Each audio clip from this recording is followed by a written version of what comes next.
sure this time it will work out. Internet is refusing to cooperate with me. It's now sounding like a cliche, hey, but that's what's happening. I don't know why it's choosing to be like this today. But then yeah, we're going to, oh yeah, we're going to make this happen. Ah, wow. So now my train of thought has just run away. Oh yes, I'm so glad it's back. So I was describing how shame comes out as, someone feeling like they are beyond human. Like being human is the average, is right there. So the shame that manifests as someone who feel they are above human, like superior to everyone else. That's the simplest way to put it. Then there are some who feel like overly inferior. I actually didn't know that shame manifests as being, superior, feeling what's the word? I don't know if pompous comes out there, but then yeah, it also manifests as that, and I didn't even know, So it's really interesting to come out, get into this learning why you do what you do, That's where it starts really. It starts at a place of self-awareness. But then a lot of the times, because of trauma, a lot of people don't even want to look, You refuse to accept yourself, because there's a thing called self-acceptance that comes with healing. It's just accepting yourself with all your flaws, praise is not so, what am I not good at? Okay, let's use the temper thing. It used to be worse because, I was a very angry person and all that. But then there are things when you just get to accept that you are overly, I'm trying to think of something that may make someone, be aware of. Hi Jonathan, thank you for connection. The network was troubling me, but I'm glad you just hang in there. So I was saying, you are saying the human is right there. Then shame, manifests as being above the average human being or below the average human being. I'll start with the common one that we know, the one who feels, inferior. We call it low self-esteem, inferiority complex, and all that, right? This one, I'm sure a lot of us are aware of it. When someone may feel like they are not worthy, you feel like you are a failure, or you are, I'm looking for the word. Whoa. There are people even who, because of low self-esteem, they put everyone else ahead of them. You want to take care of everyone else except yourself. That's shame manifesting. And there are those who would rather, keep the peace. I don't know if you've ever met people who so much want to avoid conflict, they'll do it even at the expense of their own emotional well-being. They end up, having, resentment and a lot of bottled up emotions, because they are so afraid to just express. It could be that when they were growing up, they were even shamed for expressing themselves, being, told off. Yeah, that's the word. You get told off for how you are feeling. It's all discredited. You end up feeling like you don't have the right, to be upset. You don't have the right to, be angry. You have to, like, keep this, sweet and smiley face, even though you don't feel that way within. That's where, the suppression of our emotions start, right? You do things just to please people. There are people who have grown up in households where their expression, the free expression that they knew as children, because I'm so sure we all know that as a child, usually it's just a free spirit, they are just, expressing themselves the best way they know how. There are some who, when a music is playing, they will just start dancing. you know. Right there, you're all sitting there, you're just having your time out, and this child just starts to stand up and dance. And then, say for example, someone starts to associate that with prostitution. I don't know if you've seen, like, some mothers or relatives will be like, this one will grow up to be a prostitute. Why are you dancing like that? Already, what they are doing has been associated to something that's bad. And already they are now feeling ashamed of who they are. You know, and so the next time the music plays, they know not to dance. They know not to even do, I don't know if you guys used to do lips, we call it lip syncing, you know, pretending you are the Beyonce or the baby face saying, I care about you, huh? Yeah, I used to be an R&B fanatic. Yeah, I'll put it that way. In high school, we used to have a whole counter book, you know, writing lyrics of especially Westlife songs. Huh?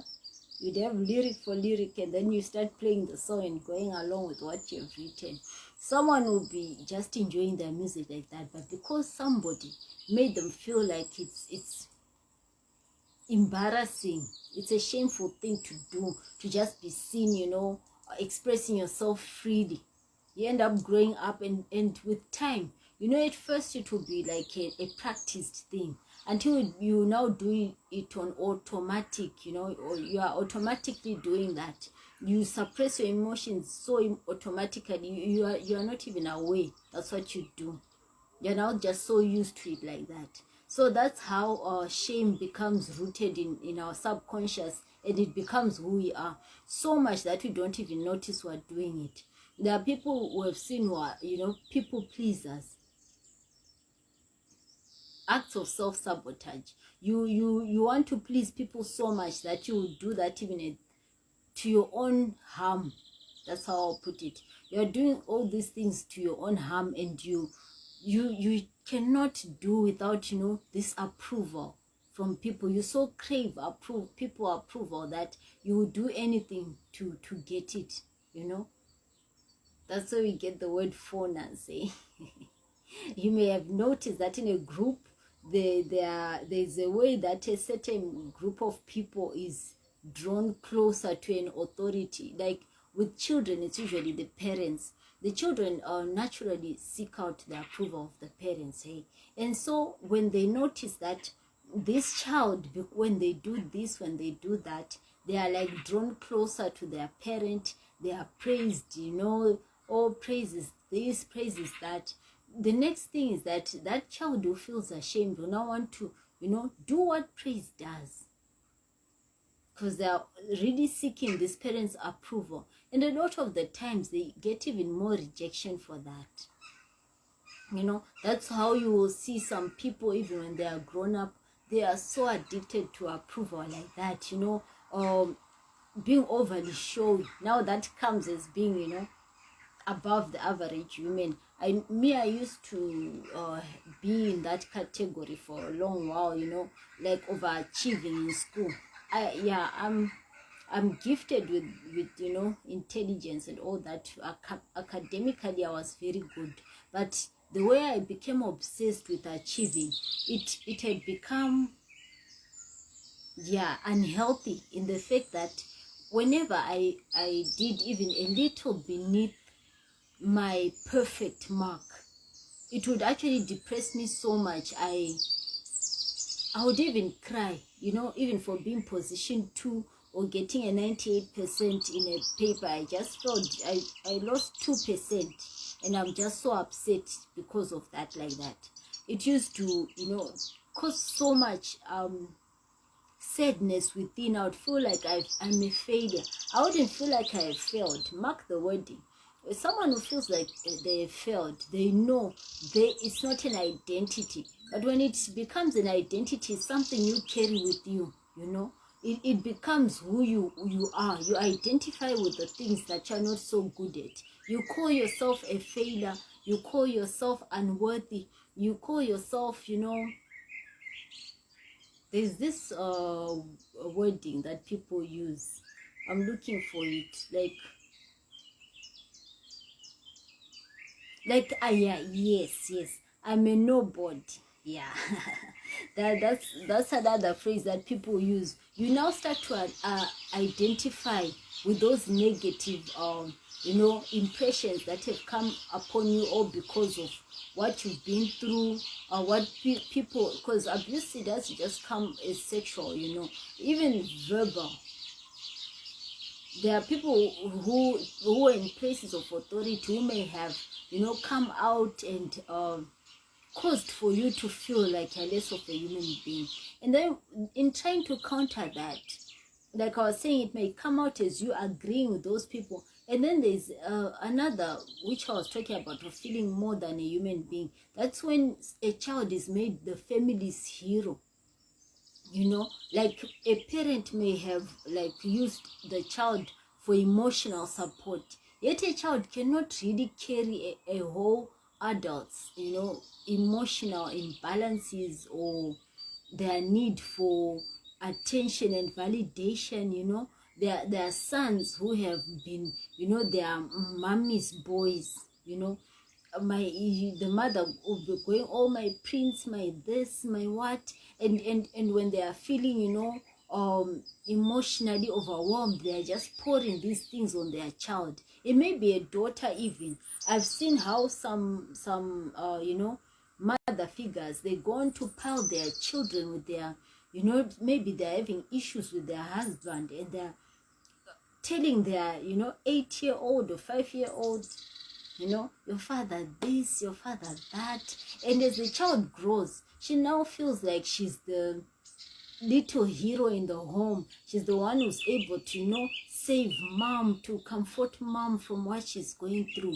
And yet, in causing the child to carry all that, we are creating an imbalance in how this child grows psychologically and emotionally. Already ruining it, yet ruining how they are growing. Yet when we're doing it, we're feeling like we're bringing relief to ourselves, but that's causing untold damage to the child.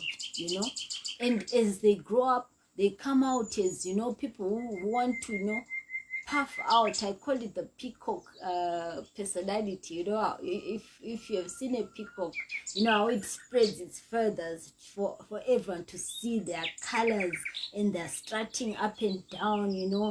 Look at me, look at what I've achieved. It's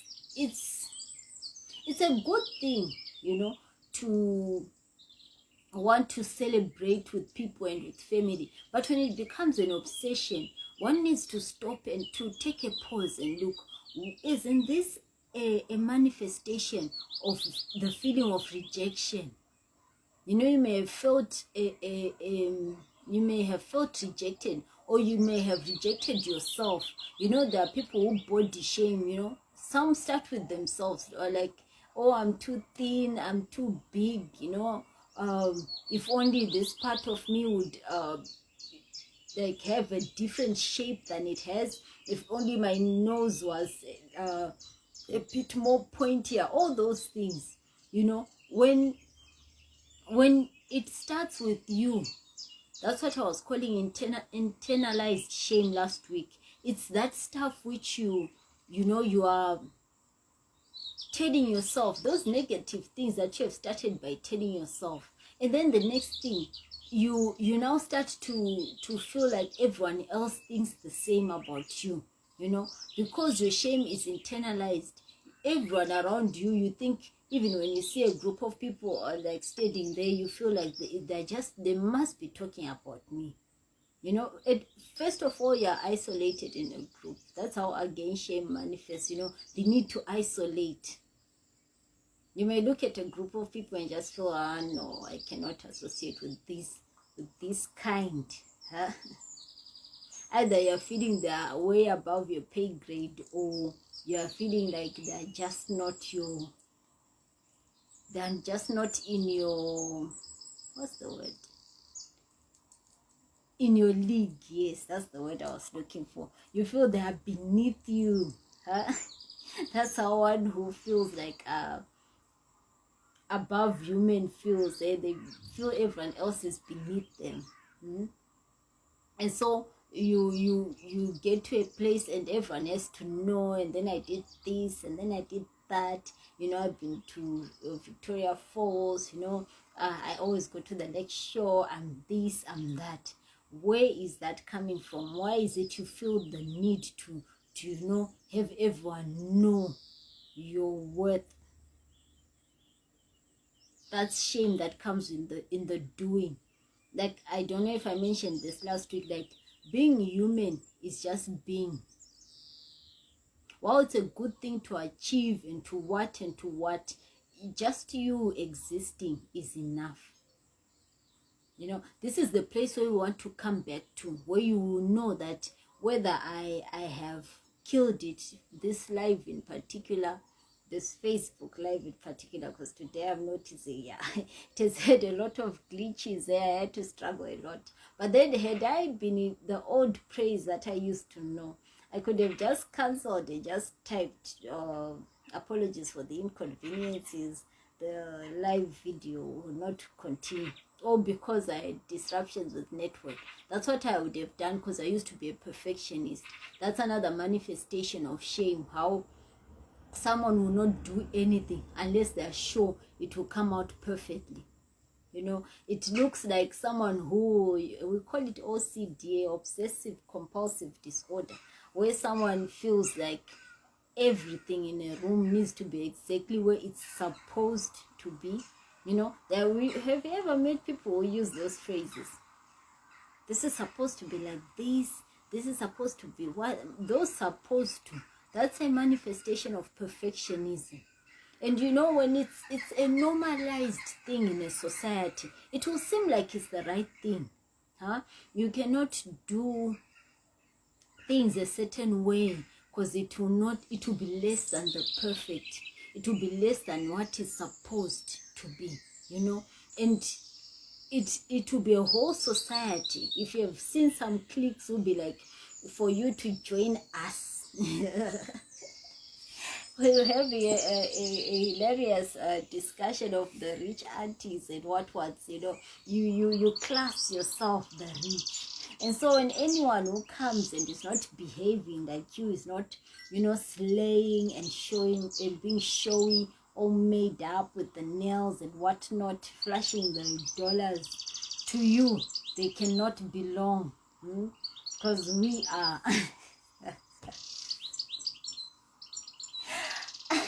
I'm enjoying this because I really love to study human behavior. I love it. If only you could.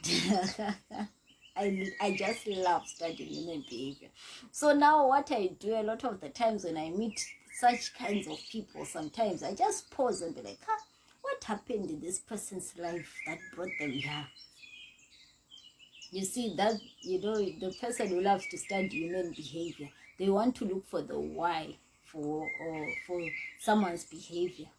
You know, and what I noticed about doing that is that you become less judgmental of people, when you're questioning, like for me, don't mind me when I'm questioning these things, it's just me being curious. I get curious, like, why is it that this person is, you know, strutting like a peacock? Why? Where did that come from? And then you take a pause, you start to listen closely. What are they saying? And a lot of the times, people, sometimes they just tell you the truth, and because you're not listening, you may not even pick that, oh, this is where it came from. But then, yeah, it teaches us to be patient, just to, you know, get to understand others. But then the call to healing now, yes, that's why it comes in. When you get to heal, you get to hear others better, because you cannot understand others when you have not understood yourself first.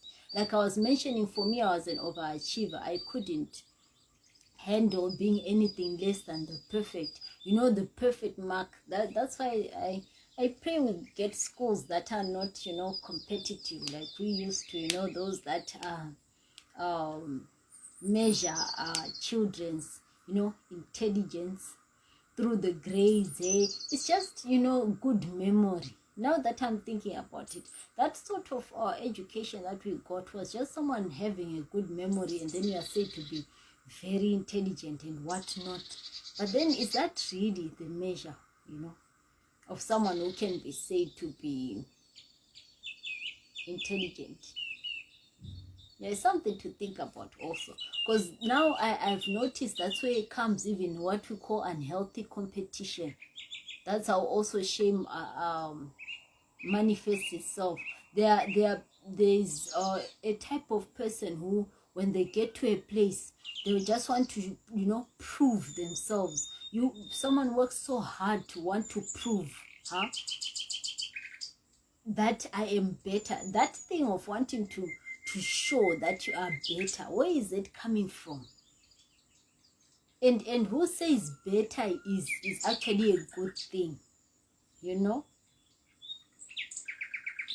The shame that manifests in wanting to always be a doer.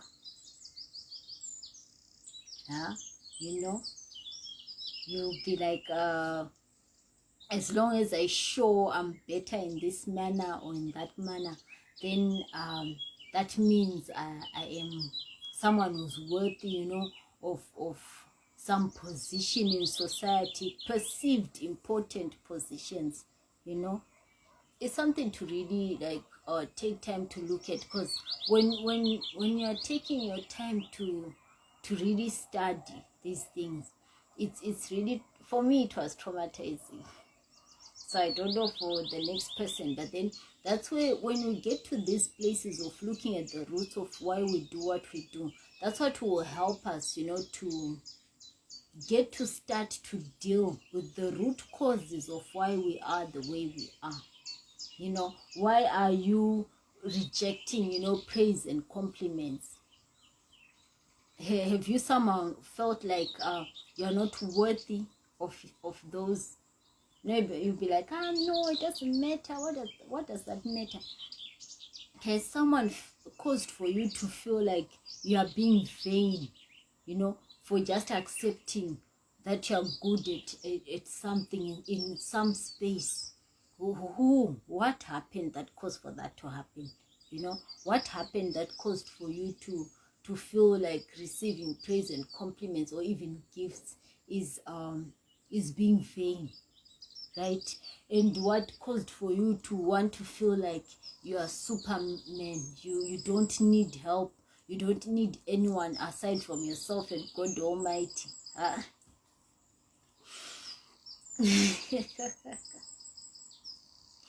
Yeah, there were people like praise who just couldn't. I couldn't. I remember I would have so much difficulty asking for help. I would prefer to just stick it out. And somehow, for me, asking for help, I felt it was me manifesting as being weak.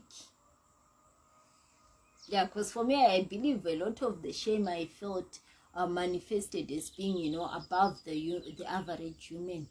I used to feel like more than human a lot of the times. And so when I didn't do things so well, or when I had to ask for help, I would rather, I felt I'd rather like just sleep in a bridge in Lusaka than call like Sis Nora and tell her I'm in Lusaka and I'm stranded.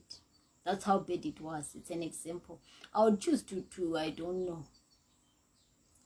The reasoning, it would sound like humility, false humility. Hey, I'll be troubling them. Why won't they think I'm being, I'm being overly familiar with her? Oh, I only met her a year ago. Imagine someone you've done a year ago and you still feel you cannot ask for help from them. That's where I used to be, like that. And so it will be feeling like, it will be sounding like you're being humble, like I mentioned, the refusal of praises and compliments. You think you're being humble, yet it's really a manifestation of shame. You, even what I'm talking about, refusing to ask for help, you tell yourself, oh, I'm troubling them, I'm what, so many excuses, yet it's really you saying I am strong. The word, a lot of A lot of us love to use that word, a strong woman this, a strong woman that, a strong woman. There's this, I once saw this, these picture stories, the way it so glorifies the woman who needs no one. That's why I was saying, looking into the space of shame, it's really needs, it's actually something that needs courage, because it's the normal. For a lot of people, it's just the normal thing. That's what has been defined as normal, yet it's really not. It's not being macho, refusing help, because human beings are just made for connection, right? And with connection comes dependency. Yeah, when we are going to talk about attachment styles and all that, we'll describe how these are different types of dependence. They have a healthy way of dependence. Then there's the one who's being overly dependent, and then there are others who refuse to even be dependent on anyone. There are categories again in how we attach and how we connect with people. So when you notice that you are wanting to like stand on your own, that's the phrase, huh? I do all things by myself, I can handle anything. You need to take a pause and look, why do I feel like asking for help is being a nuisance? Is there some trauma? Is there some trauma attached to how I refuse help? Is there some trauma attached to how I so want to prove myself to people? Is there trauma attached to how I want to show how accomplished I am? Is there trauma attached? It's you asking yourself these questions and digging deep, like honestly looking within. That's what I call it. Because these are manifestations also of what is called a false self. The untruths, the lies become so ingrained, they start to sound and look like the truth, yet in actual fact they are not. As long as it's unhealthy, then surely it cannot be the truth. But we are saying, when you are now so used to it, it becomes your truth. It becomes something you are just so used to. You now think that's the normal, and yet it's just making the abnormal normal, and that's not okay.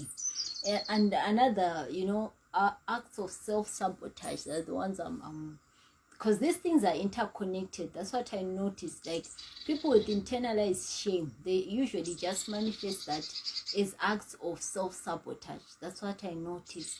So the other acts of self-sabotage is that of pushing people away when you feel they are too close.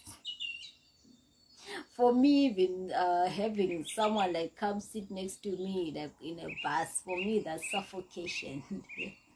Hey, couldn't they find another seat? And it's even worse when we have to, like these buses. I'm sure in Zambia we call them buses. In Zimbabwe we call them makombi, and they are when we are asked to sit in fours. The way I try to create as much space even when there is none. Yeah, it's something that I now notice. I get so uncomfortable, you will not believe it. But you try, as you go, you try, to now get more comfortable with people being in your space. So as much as I'm uncomfortable having people like in my personal space physically, it's the same even emotionally. That's how acts of self-sabotage also manifest. It's when you are feeling like there's this connection with me and this person, and then you work so hard. For me, I knew I worked so hard to just cause for people to become angry enough to walk away.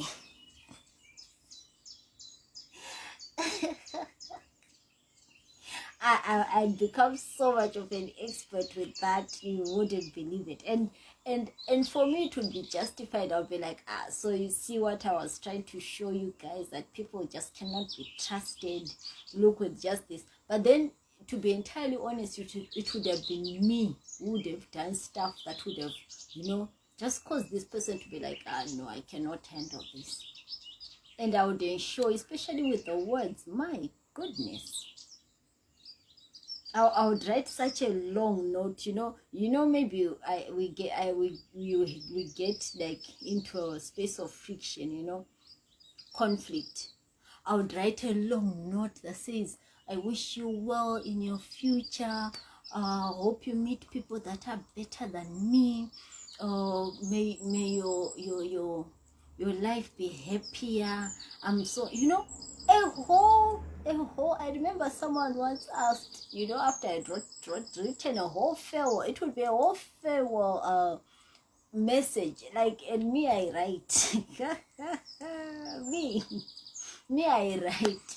So imagine praise just expressing how they know you were actually being gracious, allowing her into your life, how she wishes you well, how she apologizes for even starting the journey with you in the first place. Imagine. I remember someone else texted back and be like, why do you write such hard words over a conflict? Why do you make it sound like you are leaving? I think that was one of the questions that got me to really pause and be like, why is it that I rush to say my farewells? Or because we have disagreed on a certain issue, it got me to pause. Like, really, I think that's one of the points where I actually took a pause to actually think, why do I? So now I realized that it was actually the fear of rejection that causes me to actually reject people first, the pleasure of getting to study yourself, getting to know you better. I actually came to that truth, like, oh, so you rush to close doors because you're afraid what you believe about yourself. I've been a person who has felt like no one can really accept me, based on the things I've been through. I'll be like, no, if only they get to know that this happened to me, or that happened to me, and right now I carry this scar and that scar, they probably won't truly accept me. So at the end of the day, even in how I relate, I would be a person who is looking out for the signs. Praise is always looking for the signs that things are about to go wrong, and whenever she feels convinced that's what's happening, she writes a she writes a very long note. I wish you well in your future. And so, when now I'm saying I wish you well in your future, I'm actually saying, in essence, I will not be in it. And I'm making it okay for me to not be there, you see. And I'm not even giving the other person a chance to decide even if they will continue relating with me, be it a friendship or a primary relationship, whatever it is. I would not be giving anyone a chance, because for me it would hurt to actually hear it from the person confirming that they truly are like, this is actually the end of our road, right? But then a lot of the times you will notice that we may rush to actually shut doors on people, yet it was not their intention. Of course they got angry, and rightfully so, because people will get angry. Even the word of God says, be angry but sin not, do not let the sun go down on your anger, right? It means we are even given the leeway, the space to get angry. And anger does not mean the journey of relationship has ended. Is that right? Yeah, you see. But when you are speaking from a place of shame and self-sabotage, you are just pushing people away, however you do it. I was just being cute, you know, telling my story of how I'd write, you know, the long, yeah, I was about to call them long love letters. No, no, long end of love letters. Like, this is where our love story ends, you know. That's how I would manifest my pushing people away. And even when in the anger, I would say all the wrong things, like words so hurtful that the person, even if they wanted to forgive me, the blow would be too hard on them. It's an irreconcilable thing. And I used to make sure of that, you know. It had become a deliberate way to keep people away. So now I've even come up with coping mechanisms, you know. I now know when I'm truly angry at my friend, I will try to not talk to them, at least for a while. Or maybe get someone to be a scapegoat, you know, like the God that used to carry Israel's sin. The priest would lay their hand on the goat and, you know, confess all the sins, and then let the goat wander away. Hey, I'll find someone to blow my top on, you know.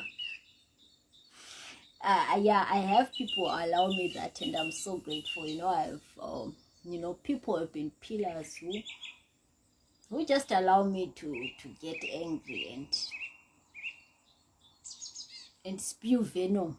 That's how I put it. And just spit the venom. And then when I'm not talking to the person I'm actually upset with, it's now with, you know, a decorum of, you know, decency. There's decency in how I'm expressing that. So yeah, I'm grateful for my go-to people, huh?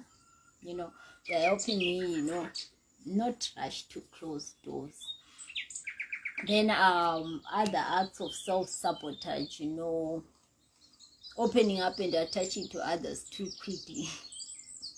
I'm looking to write a book, I Love You Too Quickly. I think that's what I'm thinking of titling it. Because I noticed how also that's another act of self-sabotage, you know, like you meet, it's called flooding. In you know, these psychology circles, they call it flooding. You meet someone a day or two and now you pile them with so much, it's overwhelming. Now you get to take am I rushing to attach to this person? Sometimes also it's an act of you know, fear of rejection again, may lead to someone wanting to quickly establish a relationship. I love you too quickly. I now can actually see the book, you know, it's building up. I look to putting pen to paper soon, you know, writing about how sometimes we even rush to commit, you know. We hardly know someone, but then now we have committed, we've invested so much in them that by the time we realize they're not good for us. That's how people remain stuck even in relationships that are not good for them, because they are thinking of where, you know, where we have come, how far we have come. Like, I think there's a song that used to have those lyrics, eh? Look how far we've come, something like that. I used to be a lyric person, but yeah, they're running away from me nowadays. That people would now feel like obliged to stay in relationships, all because they feel they've invested so much. Look how far we have come, look how far what we've established. But if we take a pause, could it be that we may have rushed to you know, to commit to a relationship, like too soon? We are quick to want to connect, we are quick to want to, you know, have our hearts in union, huh? There's another song with that title, right? Yeah, me, I'm a music person, a very music person. And so when that could be a manifestation of fear of rejection again, you know. wanting to quickly establish connection. The healthy pathway is just to let things flow, let it flow. Get to know someone, the basic highs and what. The how is usually just unique to every human being, to just every one of us. There's a unique way of just developing your relationships. But then when you notice that sometimes you now get doubts, yet you are in way too deep, that's a call to really pause and look why it is that you want to connect too soon. Why could it be you fear if it takes a bit longer, I may lose out, or I may get crowded out of the space of relating with this person? Where is that anxiety coming from? That need to quickly rush into relating and connecting and all that. And then we talked about perfectionism and also procrastination. It's a manifestation of being afraid to fail. That becomes toxic shame. When you feel I will do it tomorrow, I'll do it tomorrow, and you keep going. Tomorrow's reach day 365 of the year and still nothing is done. Beneath that procrastination is a fear of failing, and it's also an act, like I was talking of self-sabotage, how you'd rather not do something unless you are so sure of the outcome. That's where even the controlling behavior comes from. Someone wants to control how things turn out. Even while relating, we are going this way in this, and yet with human beings, it's so funny how we try to exert control on another human being, because the truth of the matter is that no human being can actually think and behave exactly the same way as the other. Even with twins, they may look exactly alike and all that. They may even maybe cry at the same time. I've heard parents to twins saying they may just want to start a choir of crying, but along the way you will notice that with this particular twin, there's these mannerisms. There are these mannerisms that are a bit different from the next. That's just how it is with human beings. But then when someone is in self-sabotaging patterns, you'll find that they are actually wanting to control outcomes, wanting to control even in a group event. There's a way one wants things to go their way or no way. Such things like that. This is just to trigger someone to just start thinking, to just start looking closely at self. Because I know a lot of the time someone who has been through trauma, who has these shame-based behaviors, a lot of the times we want to actually look outward. We it's sort of like a comforting thing, comforting self by comparing self to others. Or at least me, I'm like this, look at that one, they're like that and whatnot. Yet it's actually removing the responsibility from self to act, to start taking necessary steps to change and become better. Because yes, it may feel like the trauma that you've been through and the behavioral patterns you're used to, they feel like a permanent feature because that's all you know. But the truth of the matter is that when you make the effort to start to take the steps to even try to behave differently, it doesn't start with the behavior though. It starts with the study, in the assessment. Like for us in our department, the rehabilitation, the first day someone comes for treatment will take a lot longer than the usual. Why? Because we're doing what we call an assessment. An assessment starts with why are you here, or what who referred you here? Have you ever suffered the same condition like you are feeling today, and what was the management at that time? Do you have family at home? What water source do you use? All those things, and then when we now come to the condition that has brought you to the department, we want to know what happened, like in detail, on which particular day, what happened. Did you hear a sound come out from your back, and then a sharp pain radiating down your whole leg, and impaired sensation, those pins and needles? What happened? And even when you got that injured, what steps did you take to try and alleviate that pain?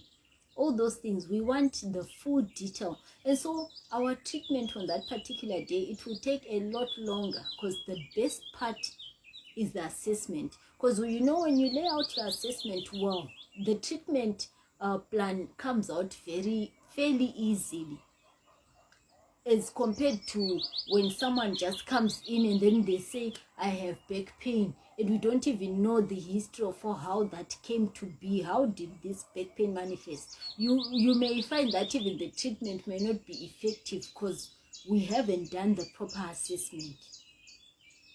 So now, while we are talking about this thing of taking on the healing journey, we are starting on this part of wanting to study the whys.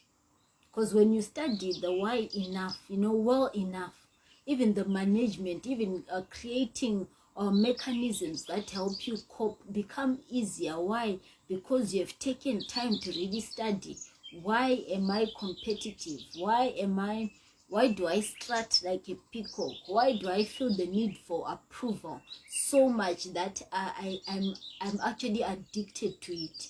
When you actually are able to lay out those whys well enough, working on the solution, which is the pathway that's specific for your healing, it will be much easier. You will know what you need. You will know when to take a pause. Like for me, when I feel like this person, they are really helpful. I'll use an example. I'm sure you won't mind. My therapist, Dr. Kadochi. There are times when I'll be feeling like this at least let him respond. Message, it's been like a week or so and still I haven't heard from him. Let him. I now have a way I know to just pause and not tell him I think our therapy journey is done. Imagine, Praise is the one who's looking for help, and she's telling the therapist, I think I'm good now. All because she feels he may be too busy with better people to entertain. You see, that's a thought pattern that I had gotten so used to, quickly shutting out people, because I'm like, I just find a reason. And the unlucky ones would just find the next time they're texting, the message is not getting to Praise. They try to call, Praise has even blocked the number from calling. That's how bad it used to be. But now I know to take a pause, because I know this thought pattern, is this the truth? That's what I ask myself often these days. I'm like, okay, I'm feeling this kind of way, but is this the truth? You get to know to pause, because you have broken down your behavioral patterns to make it clear what really you need to, address the feelings of shame that are manifesting as inferiority complex or superiority complex. Are you just being? Are you allowing yourself to be human? Are you allowing yourself to just breathe, to just fall and get bruised and heal of that wound and start afresh? Are you allowing that one for yourself? And if not, why? Why are you refusing to just be? Because every act of doing, when we associate who we are with what we do, that's shame manifesting itself.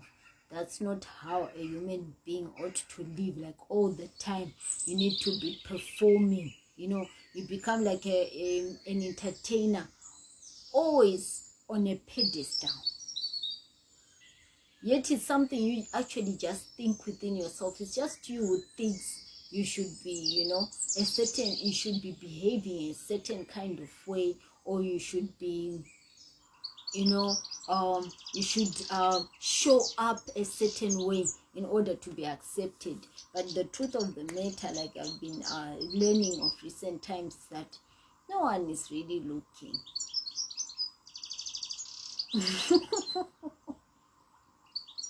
Bursting of a bubble, eh? Because what I've learned in life, guys, is that the truth of the matter is that the people we think are thinking so much about us. Oh, the moment they will see this, the moment they will hear this, they are also thinking the same. Huh? You see, the way we are actually thinking, oh, what will they say about that? Oh, wait for them to see my, grand wedding and all those things. I will show them. There are people, they may not be aware. When I'm raising these things, it's not like to cause anyone to feel bad about themselves. It's actually things that people do, like they're now on autopilot. They don't even know that they do it. Someone will be thinking, oh, them, everything we are doing is based on what you think other people will perceive, or what other people will, how impressed other people will be. Yet the truth of the matter is that they also are thinking the same way you are. Will I impress them? Will they see how much I've achieved in this space? So at the end of the day, everyone is really thinking about themselves. For me, that was a very liberating truth. I just got to relax, just learn to sometimes, show up with, I also call them mabanzi, that plated hair with that plated hair with, what do you call, with wool, huh? To sometimes just, just be. Just let yourself, live and breathe and just be normal. Just be human. Don't overdo this living thing, because it's not to prove. And when we are living from a place of wanting to prove and wanting to show, wanting to be the peacock among the hens, it's really draining. That's why we will notice that people who live in a perpetual state of trauma, the way they get so tired and frustrated, that's where you get some people, they seem to have it all together. Then the next thing you hear, they've had a meltdown, they've checked into rehab, they were trying suicide. You get shocked, because from the outside it would have seemed like, they were doing well. Everything of theirs was just perfect. They didn't seem to have any issue. There were no dents and cracks in any space of their life. And the next thing we are finding, they tried suicide, or they even committed suicide. And you'll be wondering, but how? Because it seemed they were perfect all along. So yeah, I think today I'm done talking. Oh yeah, I seem I've reached an hour again. Yeah, we had our glitches and whatnot, but yeah, we thank God we got to this place. I was just scraping the surface of shame and how it manifests, how self-sabotaging behaviors look like, is to bring us to a place of awareness.